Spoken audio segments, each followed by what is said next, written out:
Hello there, welcome to the Saroid channel wherever you are in the world, and so much love to each and every one of you. How are you doing? I do hope you're doing remarkably well. I'm doing great, thank you very much, and I'm so glad you've joined me for tonight's story. But before we get started, don't forget to subscribe to the channel, click the notification bell and the thumbs up, and let's get started with tonight's story. Dear Sarah, and all your lovely listeners. So you're blackmailing me, I said to Seth O'Connor. That's rich coming from you. You're a douchebag, you know that. Lena was absolutely right about you. And to think that I defended your character to her, when in reality you really are the lowest form of pond life. Why are you doing such a spitefully callous thing? We've been friends for years, but you're turning on me like this, and over a girl too. You're pathetic. You know that. You love twisting everything. But I guess that doesn't bother you in the slightest, because you've got absolutely no conscience. I told you that I saw you with Lisa O'Toole, said Seth gloatingly. You were having ice cream with her at the Dairy Queen. You looked very cosy together. You put your arm around her. I wonder what else you were doing. I think Lena has a right to know about your little moment of intimacy with another girl, don't you? I'm sure she'd like to be informed that you were having ice cream with Lisa of all people, and trying to dry up her tears. Oh yes, I saw that too. I was sitting at the booth not far from you, and I had a perfect bird's eye view onto the both of you. Boo-hoo-hoo! That poor girl. She looked so desperately upset, said Seth sarcastically. But you made her feel so much better, didn't you, Ethan? You've got a magic touch with the ladies, haven't you? From what I've been hearing, Lisa's quite taken by you, Ethan. I wonder what Lena would think about that.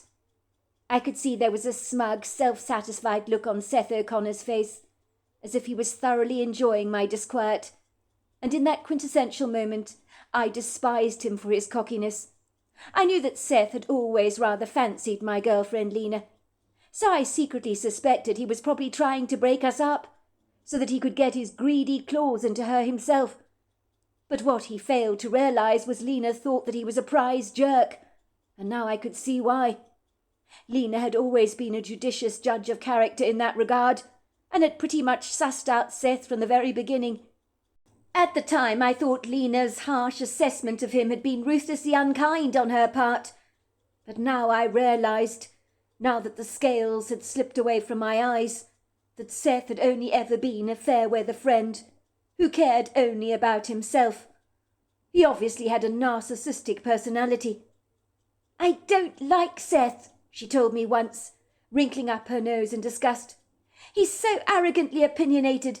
He thinks he's all that. After he got so big and bulky, he seems to believe he can intimidate anyone he likes, just because of his sheer size. And I think he enjoys it. I honestly don't know why you'd hang around a guy like him. I knew if Seth happened to mention I'd enjoyed ice cream with Lisa O'Toole at the Dairy Queen, and had my arm around her, to my girlfriend Lena, she'd get the wrong end of the stick and possibly believed I had cheated on her, when nothing could be further from the truth. I knew from past experiences very well that Seth O'Connor had a remarkable way of twisting the truth so malleably to his advantage, so that what he said would always appear believable. Seth O'Connor could be persuasive at the best of times. He was a very good con man, the kind of duplicitous, slippery character who could sell you a pair of woolly gloves in the middle of a hot summer's day, and you would believe you needed them. When he said he wanted to become a politician one day, I wasn't remotely surprised, and I remember thinking to myself the job would be perfect for him, as he lied about everything and got people to believe his lies. If the truth be told, I knew he was clandestinely jealous of my relationship with Lena, so nothing would probably give him greater pleasure than twisting the knife into the jugular of our relationship in order to tear us apart. And all for what? Because he wanted her for himself, I suspected. I unequivocally knew that the chances of him and Lena ever getting together were as likely as if lightning struck in the same place twice. The only thing I was guilty of was looking out for Lisa O'Toole, a girl in distress. If the truth be told, I would have been a prize cad. If I hadn't reached out to comfort Lisa in the best way I possibly could, with no hidden agendas of my own, of course. But it seemed my random act of kindness had been deliberately misconstrued on Seth's part to be something it wasn't, although I knew there was no misunderstanding here. Seth knew very well I was innocent, at all the allegations he was throwing at me, but in the grand scheme of things that counted for absolutely nothing, as he would have done anything to put the knife in my relationship with Lena, and I did not want to lose her. I was 17 years old at the time. My family lived in a small rural neighborhood near the town of Julian in San Diego County in California, known for its 1870 gold rush history and for its famous apple pie orchards. The town is located in the Guyamarca Mountains. We have annual snowfall every year and a four-season climate. And even today, this is a part of the world which has become a tourist destination for the hiker eager to go exploring down some rural country trails, or to enjoy some of the unique shopping opportunities that are available in the small town here. And many a lone hiker will likely come to the town just to find board and lodgings. At 17, like many other teenage kids my age, I took it for granted back in those days how lucky I was to live in such a prepossessing part of the world, because it really was idyllic. We had our own apple pie orchard in our backyard, and my mother would store the apples in our cellar, so we had apple pie all year round as a staple. And what could be better than that? It certainly was a firm favourite with me. Our neighbourhood was surrounded by an idyllic woodland oasis with so many country trails, so that invited us to enjoy horse riding, cycling and hiking. And for a young boy of 17 years old, I certainly couldn't have lived in a better part of the world. I'd been going out with Lena Johnson for over 2 years. The year was 1966. In those days, Lena and I were pretty much inseparable. Lena was a pastor's daughter, and she was doggedly loyal towards me, and in my opinion she was the girl I wanted to spend the rest of my life with. My parents loved the bones of her, as she was the kind of wholesome kid every father would want their son to marry. Deep down in my heart, I knew that if for a fleeting second Lena Johnson believed that I had cheated on her with Lisa O'Toole, there would be no coming back from this. Lena had extremely strong views about faithfulness in a relationship. Even though back in those days Lena and I were only guilty of holding hands and giving each other the occasional sneaky kiss behind the bike shed at home, I did not think for a second Lena would believe anything that came out of Seth O'Connor's mouth. But at the same time, losing my relationship over a stupid misunderstanding was not something that I was willing to risk. It's like if you were in a casino and you got the month's rent in your hand. Would you really risk blowing it all on a gambling game, knowing that you might be kicked out of your rental accommodation if you blew the money? Some risks only a fool would choose to take. And in normal cases I was not a fool. But there was one area I had been foolish in, from the very beginning, when I decided not to tell Lena about the incident with Lisa O'Toole at the Dairy Cream. I didn't want Lena to get the wrong idea about me having my arm around Lisa O'Toole, but I realized not mentioning the incident to her might make me appear guilty, as if I had something to hide, because if I didn't, why did I not tell her about it? Seth looked resolutely determined to put a spanner in the works for me, and tear my life cruelly apart, like a nasty boy pulling the legs off a spider, and getting pleasure out of doing it in the process. I couldn't help but wonder whether his jealousy towards my relationship with Lena was so bad that seeing me lose the love of my life to something so ridiculous would make him feel a whole lot better about himself. I had seen the green-eyed monster very clearly in his eyes when he'd watched me and Lena together. Seth O'Connor may have been many things, but he'd never exactly been lucky with the girls at senior high. I think it was his abrupt manner, and the way he swore like a sailor, throwing out F-bombs as if they were candies at Halloween. Wherever he went, no one seemed to endear themselves to him, because back in those days, swearing like that was considered extremely offensive to many people. Seth wasn't exactly unattractive, especially after he'd gone to great lengths to beef himself up to get the girls' attention. Not that it worked for him, though. My guess is the girls could see right through him, like a translucent pane of glass. And they weren't exactly queuing up to go out with him, which was something that made him mad as hell, for he considered himself to be quite a catch, because that's how arrogant he was. "It's not what you think," I assured Seth. "If you must know, I was in town. I saw Lisa O'Toole sitting on a bench outside the ice cream parlour. She was in floods of tears. I couldn't ignore her once I'd seen her, or walk past her, without asking her if she was all right. I was showing her compassion, some humanity, which obviously you know nothing about. But it doesn't mean I had a romantic interest in her at all. She's never been my type. I've only ever been interested in Lena Johnson, and you know that. I asked Lisa O'Toole if she'd like an ice cream, that's all. I could see she was visibly upset. If you want to know what happened, her cat Felix killed her pet Budgie. The cage wasn't closed properly, I believe. Her Budgie managed to get out. So the cat tore the thing apart. There were feathers everywhere, and not much of her Budgie left, as the cat ate the poor bird. She loved that Budgie, and was very distressed about the whole wretched incident. Broken up she was. I couldn't have walked past her and ignored her like that, when she was in obviously a dreadful state. That would have been an unchivalrous thing for me to do. So big deal. I bought her an ice cream, Seth, to cheer her up. I tried to make her smile. Yes, I admit I put my arm around her. But it doesn't mean I was trying to get fresh with her. I was not entertaining any romantic thoughts towards her. And you know that, Seth.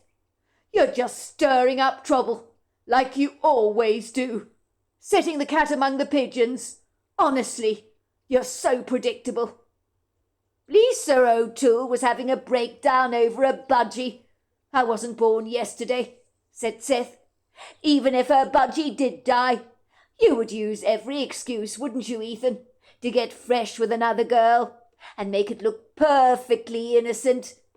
It's clear Lena isn't enough for you. You're showing such interest in other girls. Lena needs to know about this, don't you think? She's a pastor's daughter. She's going to look on what you did with Lisa O'Toole very unfavourably, if you ask me.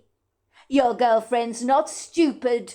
She'll realise something's amiss, Ethan. It was perfectly innocent, Seth, and you know it. Seth grinned, his face lighting up like a Christmas tree. I'm not stupid, Ethan. I know the two of you weren't getting fresh with each other. He snorted contemptuously. No, you're far too straight-laced, aren't you, Ethan, to ever cheat on Lena. It's not in your DNA, is it? But I don't think Lena knows that. You know me, Ethan. I'm a great big storyteller. I know how to exaggerate the truth, twist it to my advantage if need be. I'm like the fox that gets into the chicken coop and has a good time with all the chickens, leaving a great deal of destruction in my wake. It's what I enjoy doing. I can't help myself in that regard, can I? I mean, I'm entitled to have a little fun, as well as a nice payday, of course. What do you mean by having a bit of fun and getting a nice payday? What are you implying, Seth? Seth looked so smug. It was all I could do not to box his ears. He made me so hopping mad. Well, I think I could easily convince Lena to believe you've been a naughty, naughty boy, he said, waving his hand at me in an I've got you gesture. When I speak to Lena about this unfortunate incident at the Dairy Queen with Lisa O'Toole, my guess is she won't hang around you for much longer. I imagine she won't ever want to speak to you again, for that matter. But then again, can you blame her for that? No girl wants to hang around a guy with a roving eye, who uses every opportunity he can to get his arm around another girl. Lena knows you're nothing but a liar, Seth. She won't believe a word of what comes out of your poisonous mouth. She knows very well I wouldn't cheat on her. I'll tell her what happened, and let's see who she believes, shall we? Oh, said Seth, grinning triumphantly. Well, I invite you to do that, Ethan, with my blessing. But I would put money on the fact that Lena won't believe your account. After all, you didn't tell her about your little rendezvous with Lisa O'Toole at the Dairy Queen. And the question is why? I mean, if you've got nothing to hide, you hide nothing. But you went out of your way not to tell her about the incident. And that speaks volumes. I had nothing to hide, Seth, and you know it. I didn't tell Lena about the incident because I didn't think it was worth mentioning to her. I also thought she might be upset if she thought I had my arms around Lisa O'Toole. So I just thought it was best not to say anything. I wanted to avoid upsetting her, that's all. There's nothing more to it. Well, that's remarkably good news for me, isn't it, Ethan? You've walked right into the lion's den. He chuckled. And I'm sorry to say, but you've got bitten. Everything is going more swimmingly and smoother for me than I ever imagined. I can get my brother Vince to persuade Lena that he also saw you getting fresh with Lisa O'Toole at the Dairy Queen. Vince does everything I tell him to do, and he's even more persuasive than I am. My guess is that by the end of the day, your relationship with Lena will come crashing down like a set of dominoes. It's such a shame. I thought the two of you were rather good together. But then I guess all good things do have to come to an end at some point, don't they? What is your problem? I growled at Seth. Why would you do this to me, Seth? You're jealous, aren't you? You want Lena for yourself. Is that what all this is about? I've got news for you. Lena thinks you're a douchebag, especially after you beefed yourself up. You think just because you've got biceps busting out of your shirt and an impressive rack that you can have any girl you want. But it doesn't work like that. You just can't stand to see us happy together, can you? Simply because you haven't got a girlfriend of your own. So you resent anyone who does. But I wonder why no one wants to date you, Seth. Why do none of the girls fancy you? Seth glared at me furiously. My curt remarks had provoked him to anger. His eyes became dark and cold. And then he said, I'm not interested in Lena. No, thank you. I don't want your dirty leftovers, Ethan. Lena Johnson is used goods as far as I'm concerned. Me personally, when I go out with a girl, I like to make sure she's untarnished.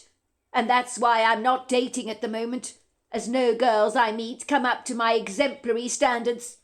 I can do a whole lot better than your Lena. You mark my words on that one. And you can bet that tons of girls have a crush on me, even as I speak. Look at me. I'm 3 times your size, Ethan. What girl out there wouldn't fancy the pants off me? Well, I don't see them breaking down the doors to date you, I said sarcastically. If you're not interested in Lena, if you know I wasn't cheating on her, why are you trying to create such pandemonium in my life? What have you got against me all of a sudden?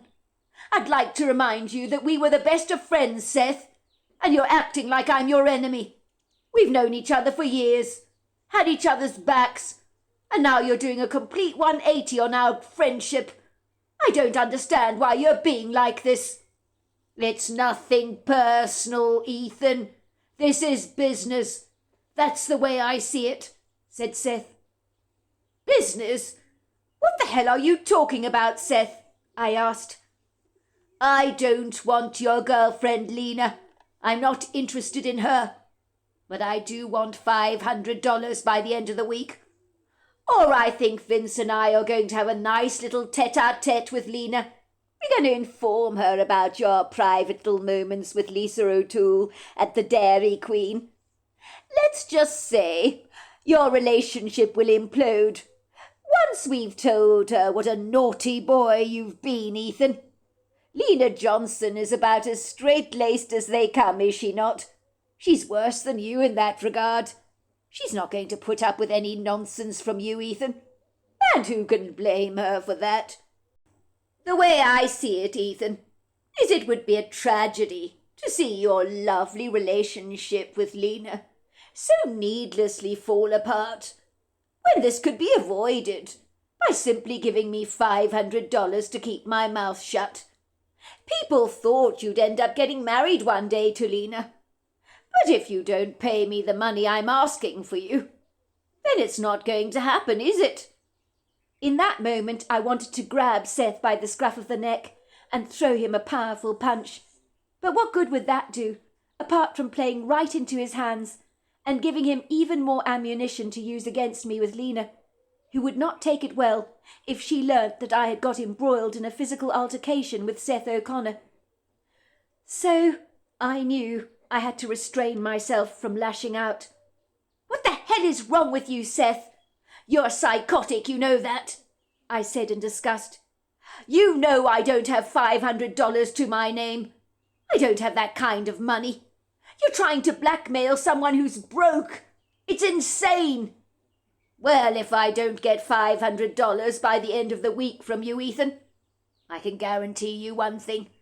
Your nice, cosy, lovely little relationship with Lena will go up in smoke," said Seth, pulling out a cigarette from his box of Marlboros in his front pocket of his red and black plaid shirt. He lit up a cigarette, stuffed it into his mouth for a second, blew out a few puffs of it, and then casually tossed it on the grass, and underneath his heavy boot he crushed the cigarette until it was decimated. He looked up at me with a triumphant expression on his face. "That cigarette is your relationship with Lena. Gone in a matter of seconds. Imagine that. What a travesty. Such a dreadful, dreadful pity. Well, I suppose some things just can't be helped, can they? If you ask me, the two of you were rather good for each other. And $500 is the price to pay for my silence and persuade me not to talk to your girlfriend. And I think it's a good deal. Let's see, what shall I tell Lena? It's very good to exaggerate, isn't it? I'm going to have fun here. Oh, yes, I remember. You had your wandering hands up her shirt. The two of you were embroiled in a passionate embrace that looked extremely steamy from where I was standing. And of course my brother Victor saw the whole thing. You're such a stinking liar, I snapped furiously, rushing forward to punch Seth with an extended fist. Go on, do it, Seth encouraged me. Do you really want to take on someone twice your size? 3 times, maybe. It ain't going to go well with you, bro. I could smash you up like a ripened tomato. But I guess I need to go easy on you, given I want my $500. And if you're dead, you're going to be in a rather awkward place to be able to pay it to me, aren't you? So I might as well keep you alive while I can. I knew there was no point in taking Seth on physically, as this was not a fight I would win. So I restrained myself from going any further with lashing out at him. I stared at my old friend in disbelief, as if I didn't recognize him any more. We used to spend our days together, as kids, riding our bicycles down the street, playing netball and tossing a ball around a field. And this so-called fair-weather friend of mine had turned against me so vindictively, just so that I would pay him for his silence. And the worst part of it all was he was enjoying causing me this undue upset by this dreadful manipulation on his part. It was almost as if he had become possessed by a demon. Lena will never believe your insidious lies, Seth, I told him. But the small little voice in my head persuaded me otherwise. But what if she does? It whispered in earnest. What then? You have to do what he says, or you lose Lena. In that moment, I felt physically sick. I was becoming green at the gills. I wanted to regurgitate the contents of my stomach, preferably over Seth if given the chance. I knew there was no use in engaging in a physical altercation with the likes of Seth. He was far too strong for me. And it wouldn't be a good idea. The last boy at school that took on Seth O'Connor was very nearly killed in the process. He was found lying half dead on the side of the road, where the mothers come to collect their kids after school. Everyone knew that Seth O'Connor was behind the angry attack. The boy claimed he couldn't remember what had happened to him, but anyone could see that every time Seth O'Connor came near him, he'd shrivel up with terror, and his eyes would widen in horror. So we all knew Seth O'Connor had beat this boy up to a pulp and almost left him for dead. But no one dare say anything, as they were worried that Seth would come after them, and I don't think anyone at school would have dared to take him on. I don't know why Seth had become so large in recent years, and when I say large, I'm talking about ripped, as he was easily the strongest guy in senior high. His biceps were so enormous, his shirts had to be personally made to measure for him. I believe that Seth spent his life pushing weights, doing squats, push-ups, bench presses, and God knows what else. I know his skinny brother was becoming as big as he was, so I secretly suspect the two of them were working out together. There was a rumour around town that Mr. O'Connor had hired a personal trainer for his sons so that they could fight their own battles and win. When Seth was a little boy, he was one of the skinniest kids in my year. I guess he decided he didn't want to be the skinny boy any longer, as he was relentlessly teased and nicknamed the Tadpole, and that would make him as mad as a March hare.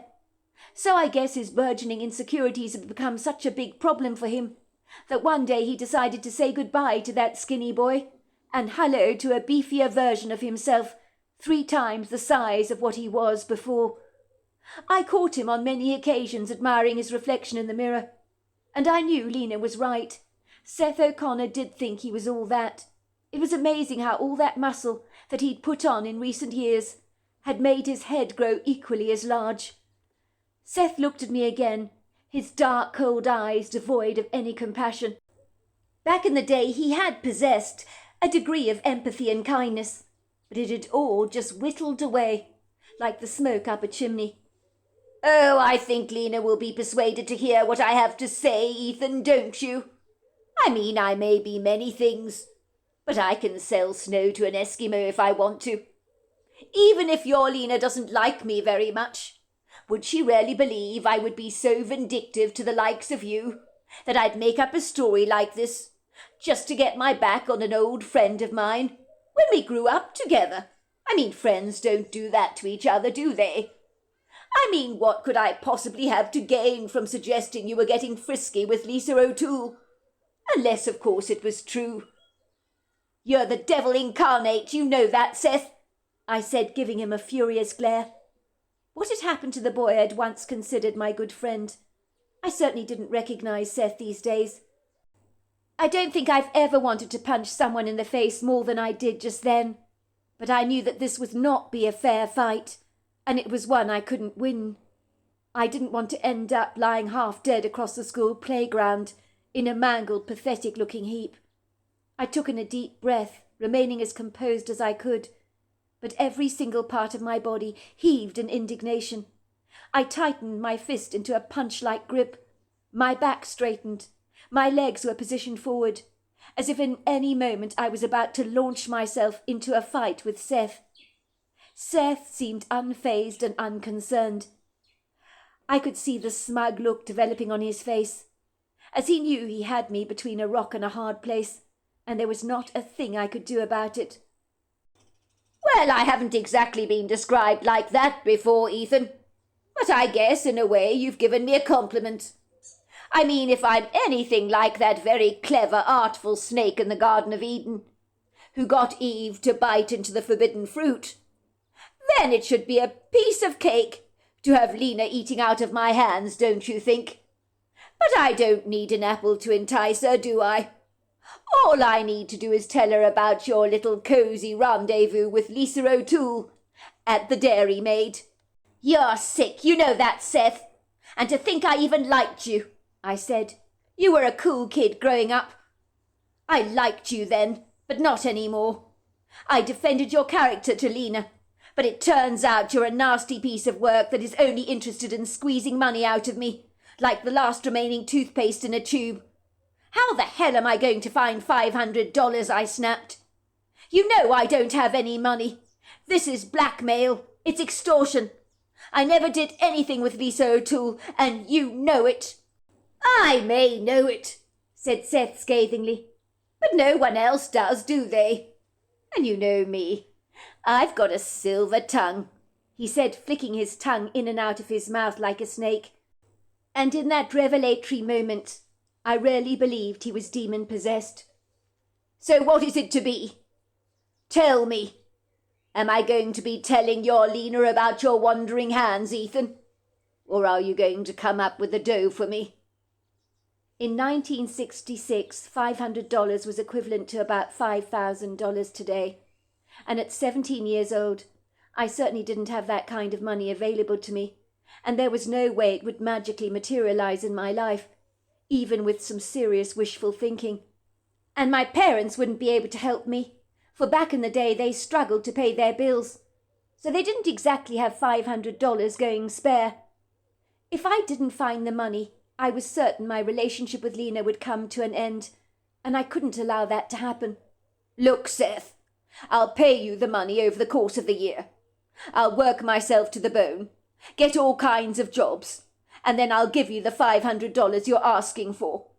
But please, I'm begging you, don't tell Lena about any of this. I can't possibly lose her." "Sorry, Ethan. No can do, I'm afraid," said Seth, without an iota of sympathy. "I'd like to be more accommodating to you, of course I would, given you've been a lifelong friend of mine. But I'm afraid a deal is a deal. I need the money by the end of the week, and my patience is very thin.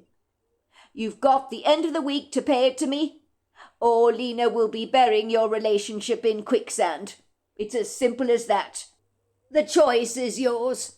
If I were you, I'd get my hands on that $500 fast. You don't want to lose Lena, do you?" Never in my life did I regret one random act of kindness so much, where I'd innocently walked past Lisa O'Toole and bought a distressed young girl an ice cream to cheer her up. Now this Samaritan act was threatening to blow my relationship with Lena wide apart. Seth O'Connor was going to ingeniously make out that my run-in with Lisa O'Toole at the Dairy Queen had been something it wasn't. I loved Lena. I might only have been 17 years old, but I was old enough to know that Lena was the girl for me, and I would have done almost anything to ensure that we were together forever. I didn't want to jeopardize my relationship with her. Had I not been so ignorantly naive as I was back in the day, when wisdom and common sense would have been good friends, if I'd given them house room, that is, I might have had a little bit more faith in my relationship with Lena. I would have trusted that my loving girlfriend would be willing to give me the benefit of the doubt, and to see the incident with Lisa O'Toole as a gesture of compassion on my part, one that she could have approved of rather than condemned. But back in those days, panic decided to cross the threshold of my life, like an unwelcome guest that couldn't and wouldn't go away. I guess I had deep insecurities myself at that age, and my biggest fear in life was losing Lena. I always felt as if Lena Johnson was out of my league, and that one day when she came to her senses and opened her eyes wide enough, she'd ask herself what the hell she was doing with the likes of me, when she could do so much better. So I didn't want anything to tip the boat over the edge, so that I ended up losing the girl I really loved. That night, over dinner in the dining room, where we sat together as a family to enjoy a meal, as my mother liked us to come to the table with a fresh shirt and a neatly pressed pair of chinos, and to be smartly presented at all times, we'd say grace together, and then tuck into a home-cooked meal, which was always delicious. Back in those days, my mother would be described like a domestic goddess today, as some of the meals we enjoyed together as a family were fit for a king, even though we never had a lot of money. On this particular occasion, I might have been physically sitting at the dinner table, but my mind was 1,000 miles away, as I tried to think of every idea in the book on how I was going to raise $500 to pay Seth O'Connor for his silence. There weren't enough chores that I could possibly do around the neighbourhood to raise that kind of money by the end of the week. I knew it would take hundreds of jobs of mowing lawns and painting yard fences to make that kind of money at all. "Is everything all right, love?" said my mother, glancing down at my untouched plate of food. "I thought you loved meatloaf and potatoes. Why aren't you eating anything? This is so unlike you, Ethan, so out of character. Have you lost interest in eating? Is something up with you, perhaps?"